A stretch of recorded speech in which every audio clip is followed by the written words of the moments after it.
Today we're looking at the internal electrical conducting system of the heart. And to help us, I've just sketched out a heart here. But before we look at this, it's interesting to think about patients with heart transplants. Now, if someone donates a heart, the heart is taken out of their thoracic cavity. And if you think about it, that's going to sever all of the nerve connections that would connect to that heart. And then when it's placed into the recipient, the heart will keep beating, hopefully for years or decades, without any external neuronal innervation. So this tells us that the impulse to stimulate cardiac contraction must be intrinsic to the heart itself. It's actually in the heart itself. And we want to explain this using this simplified model of the heart. So here we have the left side, left atrium, left ventricle. That means that that valve there pointing down the way is the mitral valve.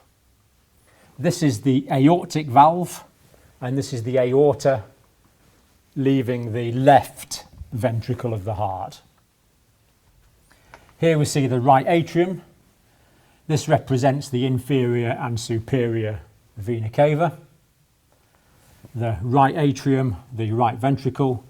That means this valve pointing down the way must be the tricuspid valve. And this is the pulmonary arterial, sometimes called pulmonary arterial semilunar valve, guarding the entrance of the pulmonary artery, dividing to each lung. The top part here is the base of the heart, and the bottom pointed part is called the cardiac apex. And this vessel here represents the 4 pulmonary veins. So all round about the heart we have the myocardium. So there's going to be atrial myocardium up here.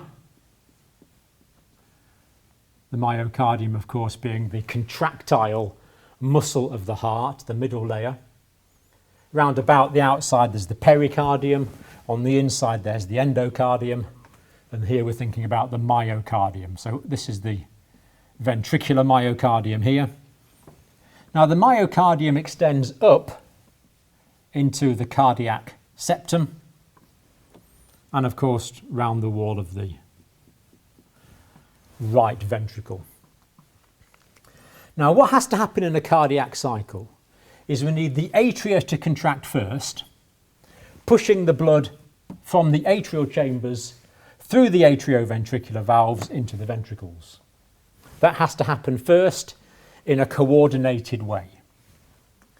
Then, at an appropriate, very short period of time, but just the right period of time after that, the ventricles need to contract.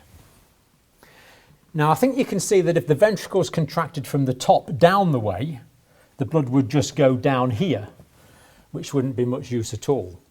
So we need the ventricles to contract from the bottom up, forcing the blood towards the arterial valves, the aortic arterial valve and the pulmonary arterial valve, sometimes called the semilunar valves, so the blood can go away via the aorta into all of the systemic circulation and via the pulmonary artery into the pulmonary circulation to be oxygenated. So this whole thing needs to be precisely coordinated and regulated. So how is this achieved? Well, just in the right atrium, somewhat near the entrance of the superior vena cava, there's an area of specialised myocardial tissue. This is not nervous tissue, it is myocardial tissue, but it's specialised to be electrically active. And this is called the pacemaker of the heart, or the sinoatrial node. So this is the sinoatrial node of the heart, the SA node, sinoatrial node. And this is what generates the sinus rhythm, the normal rhythm of the heart. So there's the sinoatrial node here, specialised myocardial tissue, electrically active. And this area is what we call intrinsically unstable. It is electrically intrinsically unstable.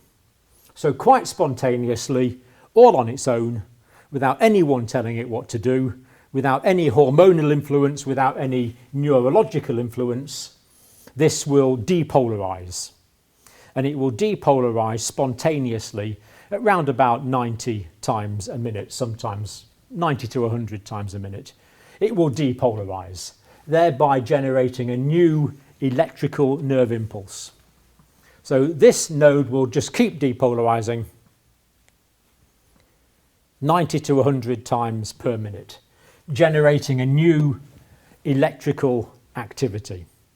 And this is the focus that's controlling the electrical activity of the heart. Now, there are other electrically active areas in the heart. For example, there's an area here, and that's a node between the atria and the ventricles. So that's called the AV node.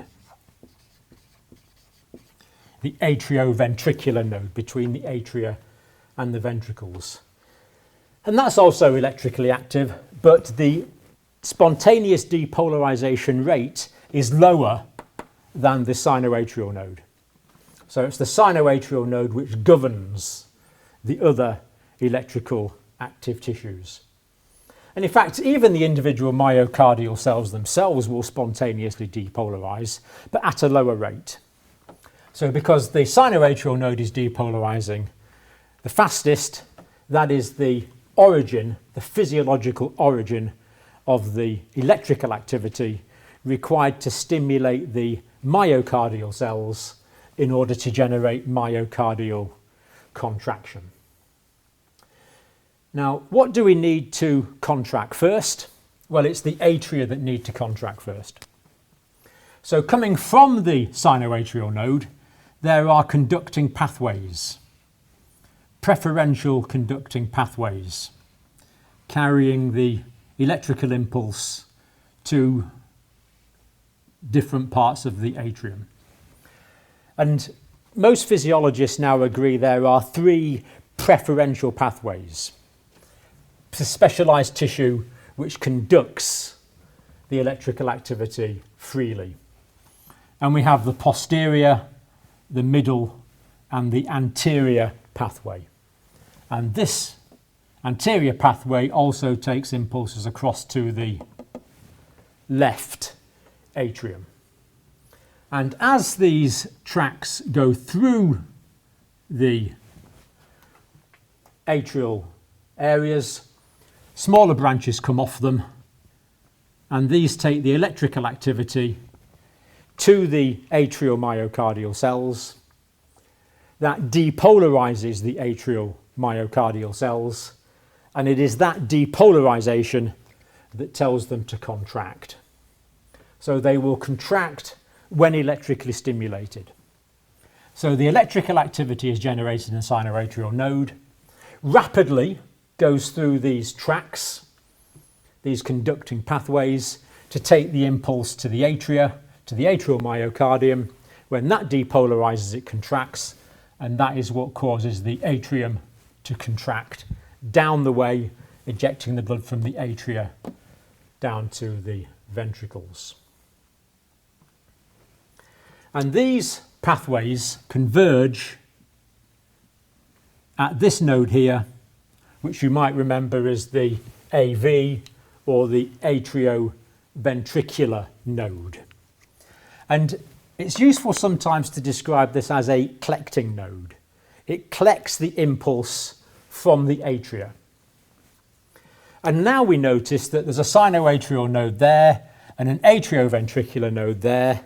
So these pathways here can be referred to as the internodal tracks. The internodal tracks. The conducting tracks or the conducting pathways between the two nodes. And this collects the impulse.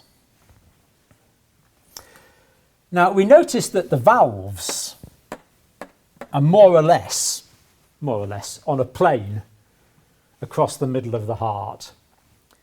And the valves are made of fibrous tissue, they're largely collagen. So what we end up with is a ring, an atrioventricular ring of fibrous tissue in this valvular plane. So we have fibrous tissue in an atrioventricular ring separating the atrial chambers from the ventricular chambers, from the ventricles.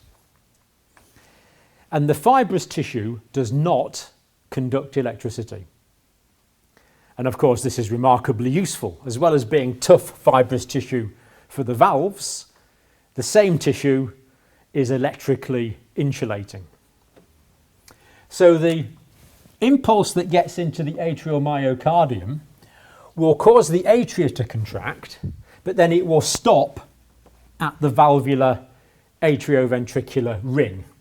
So the impulse can't get from here down to here, or from here down to here, or from here to here. There is a layer, an atrioventricular ring, that is electrically resistant.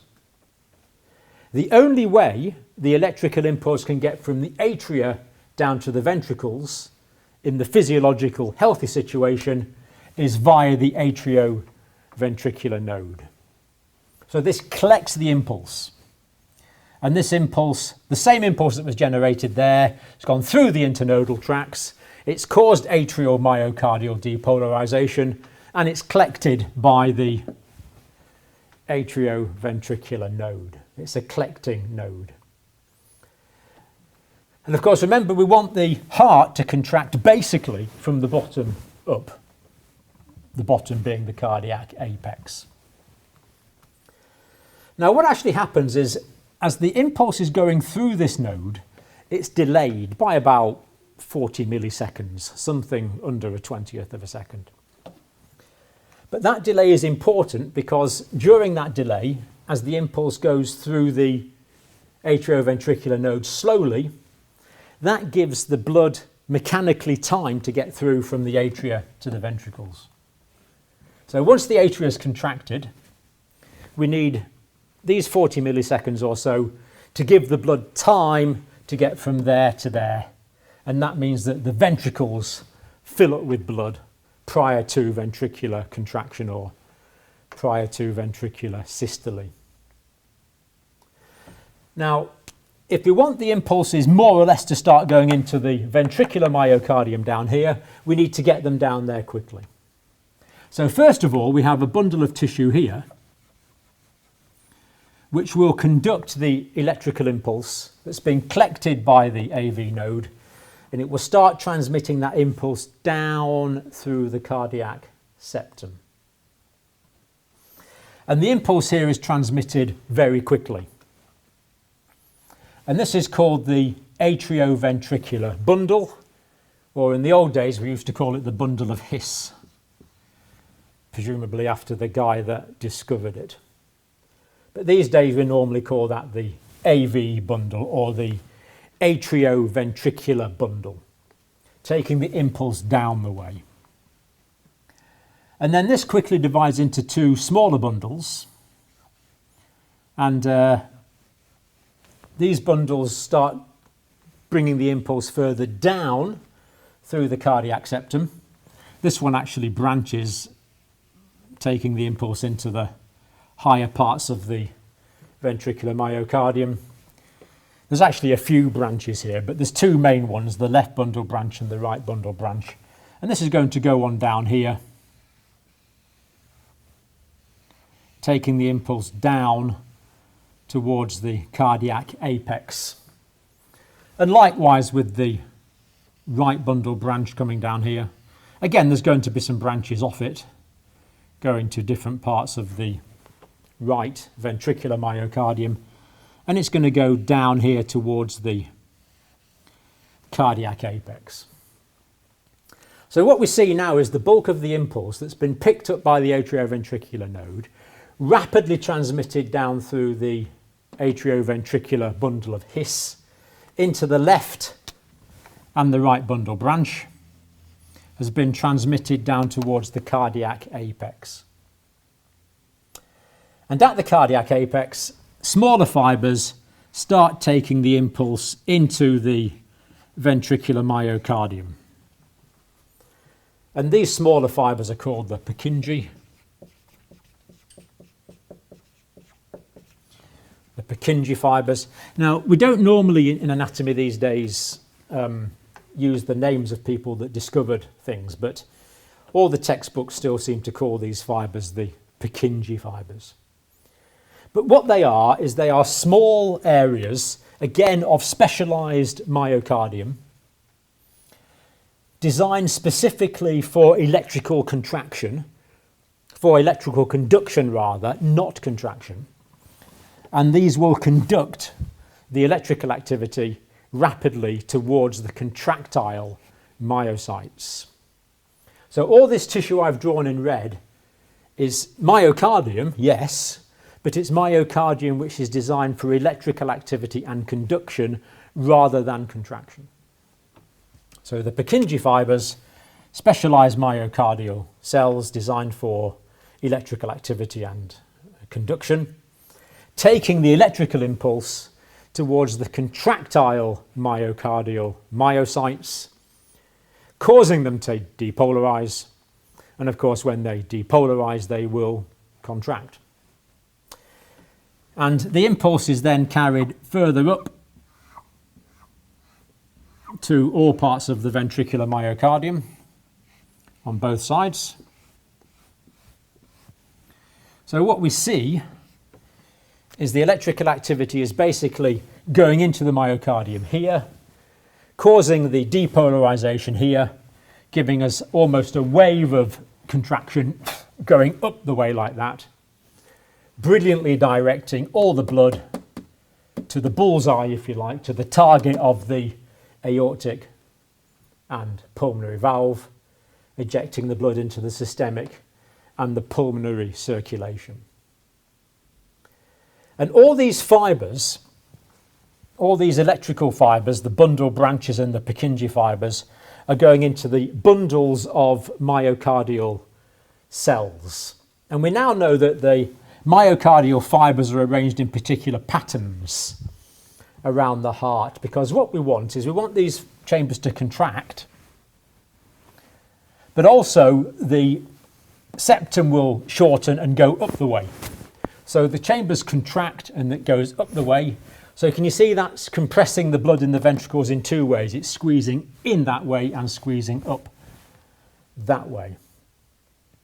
That will increase the pressure of the blood in the ventricles. That will shut the atrioventricular valves, preventing regurgitation of blood back into the atria. At the same time, the increase in pressure in the ventricles will open the arterial valves, allowing the blood to go up out of the ventricles into the arterial system without regurgitation. So we've got the electrical activity, the myocardial activity, and the valvular anatomy and physiology all beautifully coordinated. And as well as going that way and up the way, the heart actually twists as well. When the heart contracts, it twists. It's a bit like wringing your washing out, you can twist it. And as it twists, that also increases the pressure and ejects blood out of the arteries. And as it twists, it also stores some energy. And once the cardiac contraction is over, once the ventricular systole is over, that potential energy is released and springs the heart back into its resting anatomical position. And that helps ventricular filling as well. So we've got the contraction, the up the way and the twisting, all coordinated by these electrical, this electrical internal conducting system. Now, it's fairly obvious that the heart rate can vary. So the heart will keep going at 90 to 100 beats per minute. But if you look at your heart rate, it's probably less than that. And what we have coming down here is we have one of the large nerves in the body, the vagus nerve. The vagus nerve is the 10th cranial nerve. It's the main parasympathetic nerve in the body. And branches from the vagus nerve will go off to the sinoatrial node, and branches from the vagus nerve will also go off to the atrioventricular node. So if you're fairly fit at the moment, your heart rate might be 60. If you're very fit, it might be 50. If you're athletically fit, it could be even lower than that. And the reason that your heart rate is not obeying the intrinsic rate of depolarization determined by the sinoatrial node is the parasympathetic innervation of the vagus nerve, the 10th cranial nerve, which is slowing that down. So what you find is, as we started this talk thinking about people with heart transplants, when you take the heart out, you're going to cut the nervous connections. What you normally find is after a heart transplant, the recipient has a heart rate of 90 to 100 beats per minute, which is exactly what you would expect as a result of the physiological waves of depolarization generated by the sinoatrial node without the parasympathetic vagal inhibition. And that's what we see. Now, people who've had heart transplants aren't very good at jumping up and doing sudden exercise, but if they start walking and then walk faster, they can even end up jogging or running, because over minutes the heart can be stimulated via endocrine influences as well. So the heart rate is stimulated by these, well, the heart rate is generated by the sinoatrial node. It's inhibited by the parasympathetic, but it can be stimulated by hormones as well, such as adrenaline or epinephrine, of course, springs to mind, that will increase heart rate. And also the heart rate can be increased by sympathetic activity. So in the same way that there are parasympathetic fibres going to the sinoatrial and atrioventricular node, there's also going to be sympathetic fibres. And of course the sympathetic fibres will increase the rate of contraction and increase the strength of the contraction as well. So the heart has this intrinsic rate, but it can be lowered by parasympathetic activity, and it can be increased by sympathetic activity. But still, we need to learn these main bits: sinoatrial node, internodal tracts, atrioventricular node, bundle of His or atrioventricular bundle, left bundle branch, right bundle branch, Purkinje fibres going into and coordinating the contraction with exactly the right amount of delay of ventricular contraction after the atria have contracted. So there we have the internal electrical conducting system of the heart, controlling and coordinating cardiac myocardial contraction.